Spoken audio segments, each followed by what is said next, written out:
Welcome to Your Thoughts, Your Reality with Michael Cole, the podcast that shines a compassionate light on the journey of veterans battling through life's challenges. Michael is a dual elite certified neuro-encoding specialist in coaching and keynote training presentations, dedicated to guiding military veterans as they navigate the intricate pathways of post-deployment life. Join him as we delve into the profound realm of neuro-encoding science, empowering these brave individuals to conquer universal battles, procrastination, self-doubt, fear, and more. Together, let's uncover the strength within you to re-engage with families and society, forging a new path forward.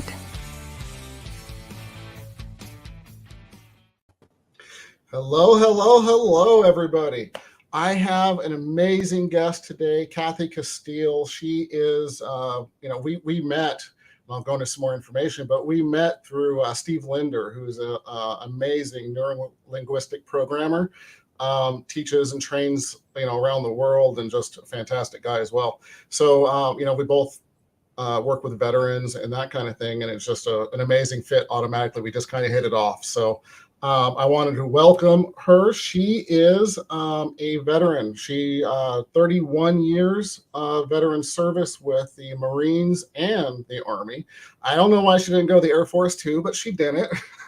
She'll explain that, I'm sure. But Cathy, why don't you go ahead and join it and tell my guest a little bit about you. Well, first of all, thank you, Michael. I am just honored to be a part of this. As we've had this conversation, veterans are near and dear to my heart. A little bit about me. I didn't do the Air Force because, that was too cushy. Apparently, I loved the self-torture back then anyways. Yes, I was in the military for over 31 years. I worked in corporate America for over 15 years. I did law enforcement for a little bit of time and just wanted to serve people. And everything I did was figuring out a way to serve. So I got introduced to self-development in 2013. And I don't know if it was this way for you, but for me, it was like I was in a Sahara desert and I was given water. And I was like, oh my God, this is amazing. Because in the military, self-development is, here, read this history book, which is not my jam. Right. And so it just lit a fire under me. And I decided in 2017, after doing a lot of Tony Robbins type work, that being a coach was what was the impact I wanted to make in people and into veterans the most was the route to go. And so 2017, I stepped into the ring and been doing it ever since. And that's fantastic. So, I, like you, started back with Jack Canfield and, some of those people, then of course, Tony Robbins, and now Joseph McClendon III and so many others, So it's when you find the purpose, and I find this with military veterans a lot, when they're missing the purpose, and when they find the purpose, it changes everything for them, so I'm glad you found it. I'm glad you drank the water. Well, thank you. I was given a purpose for 31 years, so now I had to find my own. Yeah, and that's, retired Lieutenant Colonel Tina Parker, a friend of mine, was on here last week, I believe. She has the same story. It was, I had my purpose in the military, and then I got out, and I had to find, who I was and my purpose again. And that's one of the reasons I'm so passionate about, and I know you are, passionate about that transitional period, right? Is getting them, helping military find the passion, find what they really want, because they want to serve still. That's why they join the military in the first place. Most, I would say. Yeah, I think the military does a great job at programming us. Coming in when you go in basic training and in school and just in your career, they do a great job programming you. And so service first, mission first, your life and your family and all that second. And then when you get out, for whatever reason it is, whether it's you retire, you do your 4 years, you get out, or you're medically discharged abruptly, or whatever the situation is, you go from drinking the Kool-Aid to now the military just says, oh, here you go, you're on your own. And now you got to figure yourself all over. They do a great job training you to be a veteran, a service member of whatever branch, they do a really horrible job of letting you transition out. Yeah, and that really seems to be the conditioning that I've heard over and over and over, and I've seen. That's the reality. It's with my father and pretty much every, not gonna say every military veteran I've met, but it's the norm in a sense. Is that if they did the same conditioning on the way out to prepare you for that transition that they did when you're going in, it would be a different game. That on what we see for suicides and all of those things. The highest rate of suicide among veterans, and I'm not going to get into this a lot because we have some really cool stuff to talk about, but is that first 10 years is the highest rate, followed by the second. So I know we talked about this before. So my hypothesis, and I think you'll agree to some extent, I hope, is they don't have that plan coming out. They don't have that. They need to make sure they are building that same camaraderie when they come out. They're feeling disconnected, and of course that leads into all kinds of other issues, as well as when you go from military service to civilian, whether you're in active duty or whatever the case may be. I think you're a different person regardless. Just like if you were to go somewhere for 6 months or a year or 2 years, and so is your family members when you come back, right? They're different people. Everybody has changed or grown to some extent, and there's a lot of times there's issues with coming back together, and I'm going to call it what it is. I think it's a lot of communication. There needs to be more communication. 100%. I think what the military does a great job, or their focus on, is to get you a job as you're transitioning out. And that's great. The biggest piece that most service members miss is the camaraderie, the family. So yes, I have a job, but if I'm missing that whole other piece, which is a big, huge piece of being in the military, I think that's what creates the alcoholism, the drug abuse, the homelessness, the suicides, all that other piece, the fights within relationships. And to your point, yes, I left for a year and everybody kept living their life. Right. And I'm coming back trying to fit myself into something I wasn't a part of for the last year. So 100% it's communication. Yeah. I apologize. I'm looking down. I'm not because I'm having a tech issue, but we're good. Okay, I'm done. Pivot. We're good. Okay. So yeah, I agree. Again, we've had that conversation before. So it's a tough one, and have faith and just be open and have those conversations, and vice versa. So that really truly you're open. And so, because I'll share when someone is, how do I say this? When someone is being strong, and they think that asking for help or saying, "Hey, I'm struggling" or whatever is a weakness, that's generally where the problem starts, right? But I'll tell you, and I think I said this on yesterday's podcast, but at least I'm consistent, right, Cathy? Is when you ask for help, you're probably being the strongest you're ever going to be in your life. And the reward for the other person that is there for you and helps you makes them feel good and connected. And that's how that relationship growth happens. And for so long, to your point, for so long, though, if you've been in the military a long time, the old folks, and I say the older folks, like the salty folks that have been in a while, that wasn't okay. You didn't talk about your feelings. You didn't discuss that kind of stuff, because then that made you look weak. And so we've gotten better where we talk about things, and still it's still that barrier. It's like you can talk about some things but not other things. Mm-hmm. And you're tap dancing around it. And what my husband and myself have learned through our PTSD is the only way through it is talking about it. Which is sometimes counterintuitive. Yeah. True. Another thing that I found with that, and I know we're totally getting sidetracked, like I told you we would, right? And we'll circle back. It's all good. Again, these conversations, when they're just conversations, generally are the best ones. So I'm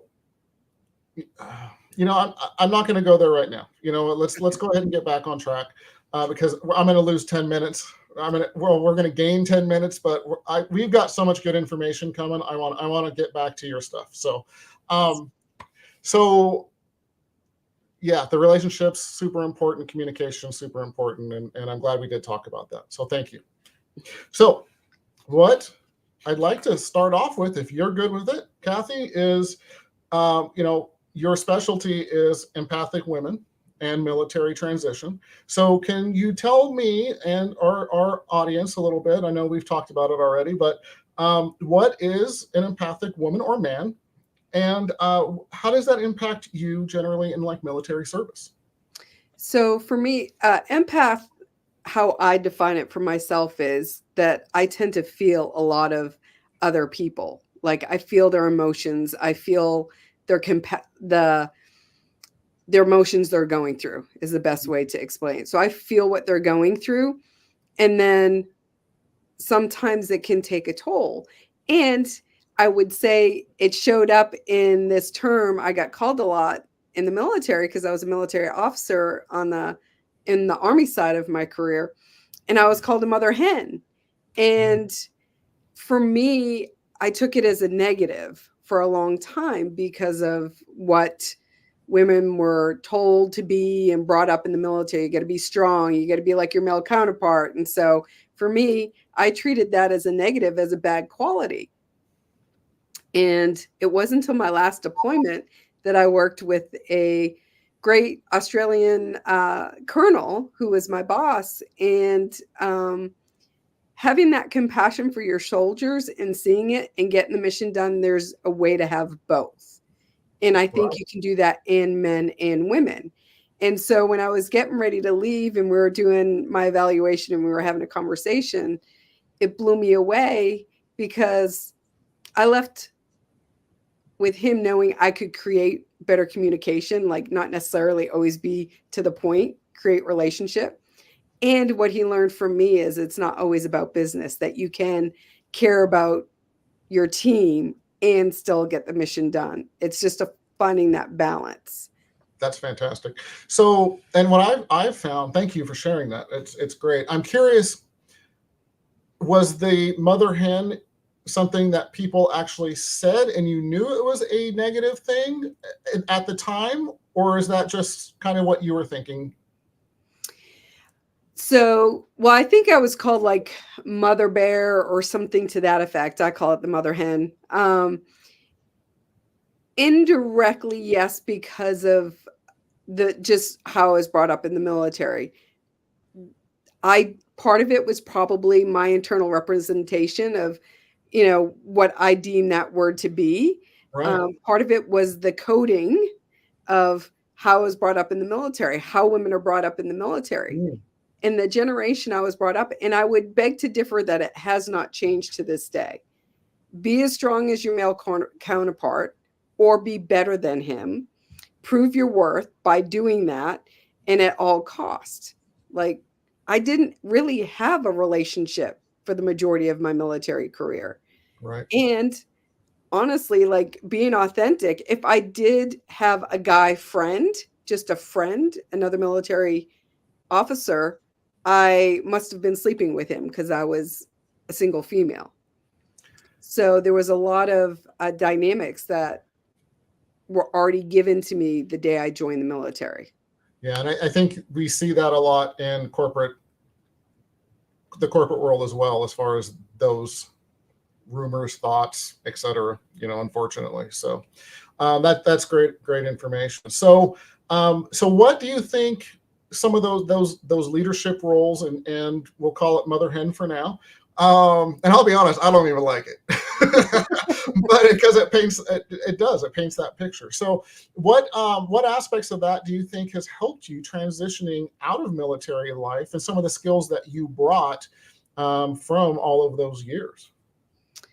Well, the biggest skills on the positive side, like the biggest skills that I brought out was being able to manage teams in a way that I could take their input and see their perspective and hear them out and not just be like, oh, I'm going to make that decision. Like, I'm in charge. You do what I say. So for me, I was able to open to hear that. The second part is to realize that they're people and they have a life, you know, especially on deployments. They have families at home that they have issues with or are missing or need to be taken care of. So it's understanding that you can have like compassion for what they're going through and be like, okay, I get that. And when you come back in tomorrow, we need to be laser focused because there's things that we need to get done or people's lives are on the line. So giving them the time to have both. And, you know, I have family members that like to bake and send me care packages. So make sure that they get taken care of if they don't have anybody at home. I deployed single. It sucks. So to make sure that they're getting a little loving from somebody else. Fantastic. As far as transitioning out, you know, you talked about positive, but some of the negative things, if we can just briefly talk about some of the struggles that you had and then how you beat those struggles, which I think is very important that veterans hear, you know, how you beat them so they don't stay stuck in them. 100%. So for me, the biggest challenge was I identified myself as a soldier for so long. I mean, it was 31 years of my life, 4 years as in the Marine Corps and over 28 in the Army. So I was no longer going to be say that I was a soldier. So in the past, I was a wife, I was a mom, I was a woman, I was an entrepreneur, and I was a soldier. So when I was retiring, it was like I was divesting myself of one person. And it's almost like a death. It's almost like grieving a death. Because I know it sounds crazy. It's a change of words from being a soldier to a veteran. And it's an identity. Yes. And you lose that, contrary to what most people say, you lose that family. The day you walk out of the military, that family that you had, am I still in contact with some of them? Yes.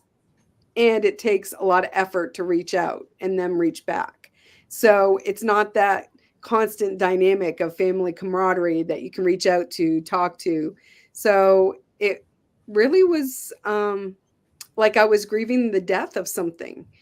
And the other part was just, what do I do next? Like, how do I take all those years of military service and translate it into a civilian type job? Right. I was in the reserves for the majority of my career. And so I was leaving my corporate America job because it was really affecting me health-wise. And when I came back from my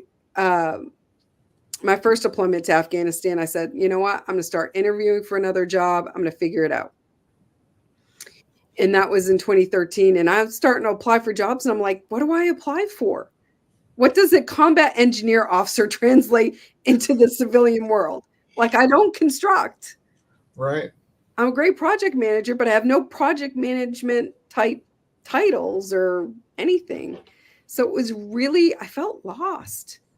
So how did you, and I always ask every vet I meet, because the story scenario is very similar almost across the board. Mm-hmm. So what was the change? What leverage or what life event generally helped you figure it out? So a couple of things. First thing foremost is self-development. You know, I left corporate America in 2013. I got introduced to Tony Robbins. I kind of heard of him, but never really knew him. In 2015, that was a game changer for me to start the ball rolling even deeper. I think another part is the communities of people you surround yourself with. There's some great organizations. I volunteer with one called Team Rubicon. It's a veteran-led organization that does disaster response. So a lot of people that we do have civilians too. A lot of veterans get there because they're hanging around other veterans and living in crappy conditions because we're doing disaster response and we enjoy it and we're still able to serve others. So for me, it was finding a way to still serve others in a way that maybe necessarily wasn't in the uniform. Right. And then the third part was just surrounding yourself with the right friends to talk about it and be okay with whatever emotion showed up. Fantastic. Yeah. And that's, again, the struggle, because you need to be comfortable to do that, right?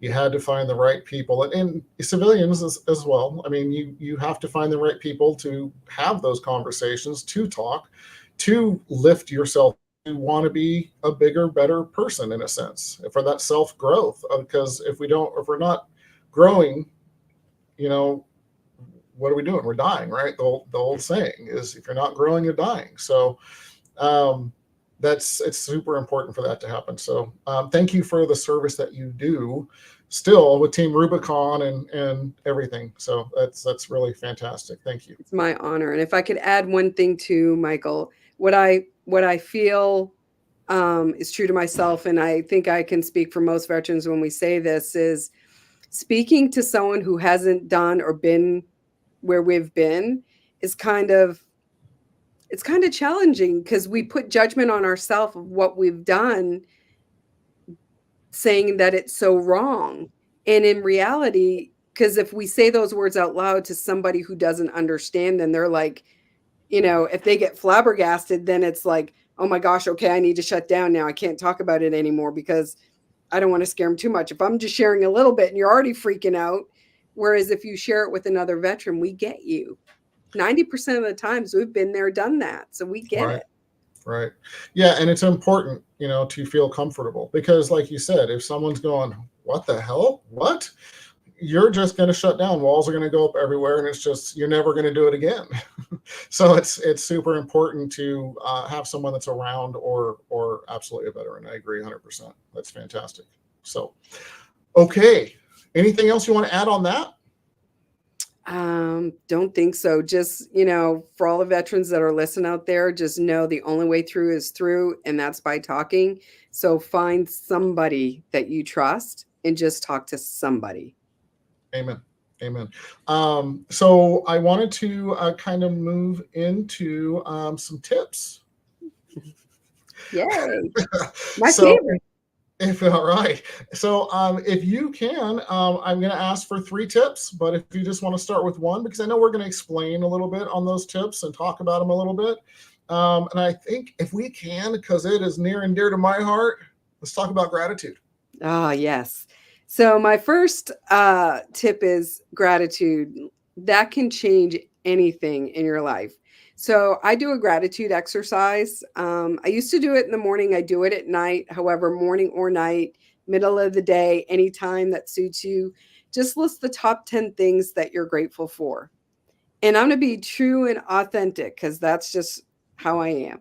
We don't have time for anything else, Kathy. There you go. Some days I'm grateful that my legs hit the floor and I'm out of the bed. Some days it's like, oh, thank God my lungs are breathing on their own, because I don't think I could do it. Anything as simple as that when you're having those days. And then some days you have amazing days, and then it may be, hey, I'm grateful for my eyesight so I can see those birds that are on the bird feeder, or I'm grateful for my hearing because I can hear the birds that are actually singing. Some of those things that we actually take for granted. So if you can get into a routine of just listing the top 10 things you're grateful for, it can change what I call your state, how you're showing up, from being maybe sad or depressed to, feeling like, oh man, maybe I can actually get through today. Hallelujah. Yeah. And I love that. I love that. So if I can, I'd like to add on to that, because I think it's fantastic already. So every time, this is part of neuro-encoding, everybody. So every time you think of something that you're grateful for, and I'll tell you, when I start in the morning, a lot of times I'll wake up like Cathy, and it's, you know what? I woke up on the right side of the dirt today. I got up on time. I brushed my teeth today. Celebrate the little things. The little things build up and feel like huge things. So with neuro-encoding, I'm just going to give everybody a little exercise here, okay? So when you think of something grateful, and Cathy, let's do it together, can we? Sure, right. Absolutely. So let's think of something that we're grateful for, and I'm going to say mine out loud. You can if you want to or not, but I'm going to say my wife. My family. Okay. So what I'm going to say is put a big smile on your face, and then think about them just for a minute. Do you guys feel that in your body? Okay, thank you. Now, pat yourself on the back for doing the exercise. Yeah. Woo-hoo! All right. So those little exercises like that on top of what you're doing, that changes your day. Imagine how fast you can change. You talk about your state, right? How fast you can change your state and feel that inner peace, that happiness, and so on when you need to. Put that smile on your face. Think about the gratefulness, and I always say celebrate it. Pat yourself on the back, shake your ass. It's called Astitude from Joseph McClendon III. Yeah. And you can't even say it and not smile. It's a fantastic little tool. So those are simple little neuron coding tricks that just assassinate complexity and make it simple so people do it. So I love the journaling, or there's lots of things you can call it, but gratitude is one of my favorite things because it changes the day, it changes the hour, it changes your life. And the more you build it, the better it's going to get. It just work the muscle, work the exercise, and I promise you will notice the difference in minutes or days. It's fantastic. So thank you.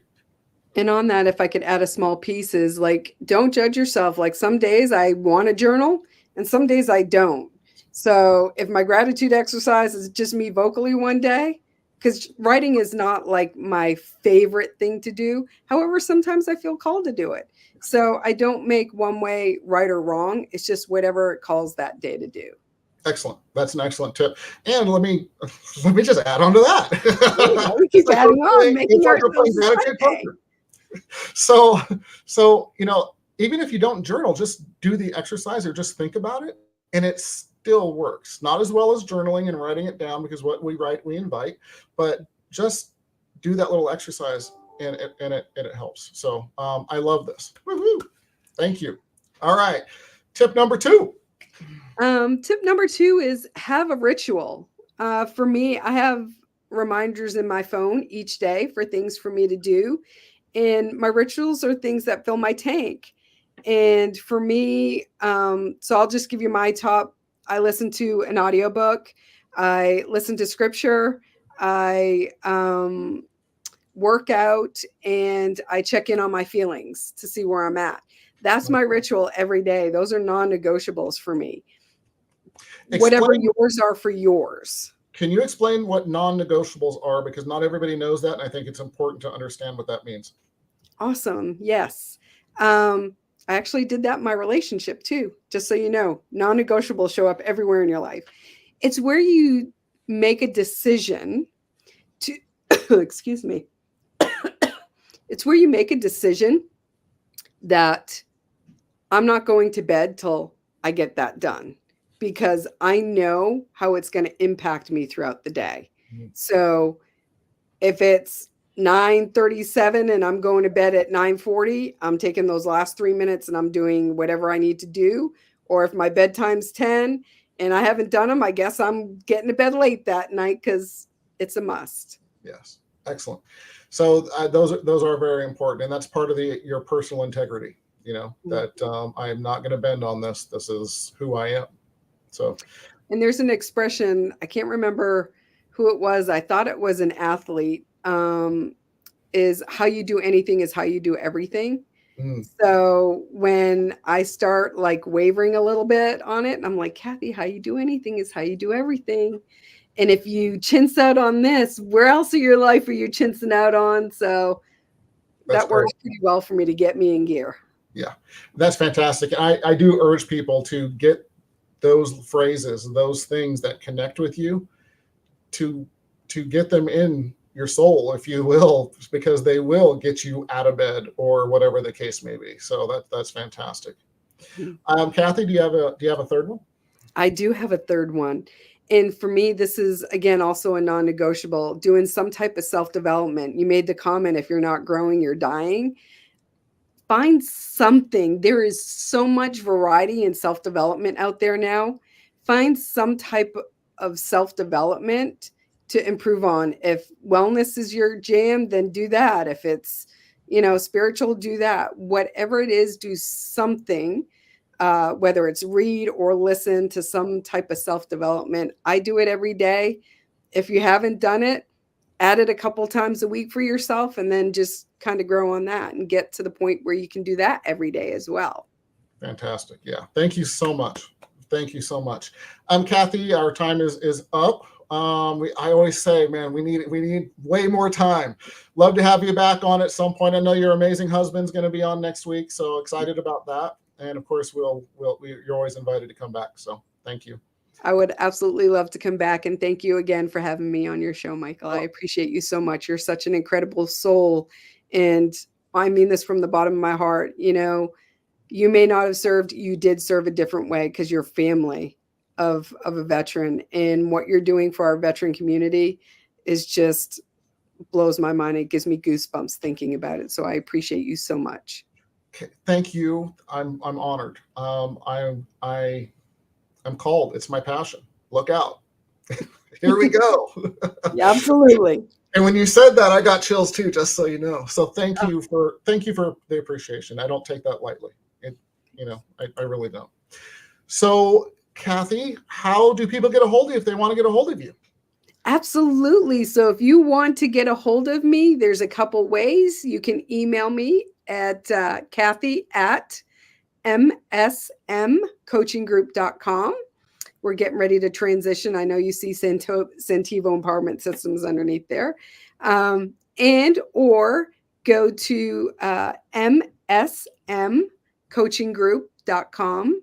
And we'd just love to just be able to do a discovery call and listen and help our veteran community. Amen. Thank you. And thank you, honestly, for, again, the time. I say this on every podcast, and I'm going to say it again. Thank you. Our time is the most important resource we have as humans. We don't get it back.